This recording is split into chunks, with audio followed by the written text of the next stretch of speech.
கோடாரி இல்லாதவனுக்கு கோடாரியை வச்சு வெட்டி பழக்கம் இருக்குமா? ஆனாலும் விசுவாசத்துல அவன் என்ன பண்ணிட்டான்? ஸ்டெப் எடுத்து வச்சுட்டான். இரவல் வாங்கிட்டான். இரவல் வாங்கி என்ன பண்ணிட்டான் அப்படின்னா, வெட்ட ஆரம்பிக்கும் போது ஒருவன் ஒரு உத்திரத்தை வெட்டி விழுத்துகையில், வெட்டி விழுத்துகைன்னா வெட்டி கீழே போடும் போது ஆமென், அவன் கோடாரி தண்ணீரில் விழுந்தது. தண்ணீர்ல விழுந்தது. அவன் ஐயோட்டான். ஐயோ என் ஆண்டவனே, அது இரவலாக வாங்கப்பட்டது என்று என்ன செய்தானா? கூவினா. உடனே எலிசா சொல்றாரு, தேவனுடைய மனுஷன் கேட்கிறான், அது எங்கே விழுந்தது? ஆண்டவரே, விழுந்துட்டு விழுந்துட்டு விழுந்துட்டு எங்க விழுந்துச்சு?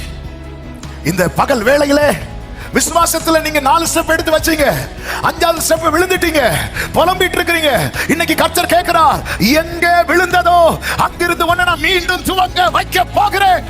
எந்த இடத்துல போச்சு? ஆமே, எங்க நீங்க நஷ்டமானீங்க? எங்க நஷ்டப்பட்டீங்க? யார் வார்த்தையை நம்பி புறப்பட்டீங்களோ அவர்கிட்ட சொல்லுங்க, அவர்கிட்ட சொல்லுங்க, அவர்கிட்ட சொல்லுங்க. அது எங்க விழுந்துச்சு? அவருக்கு சொல்றாரு, இந்த இடத்துல.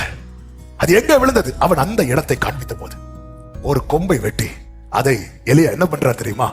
அங்கே எரிந்து அந்த இரும்பை இரும்பு மிதக்குமா?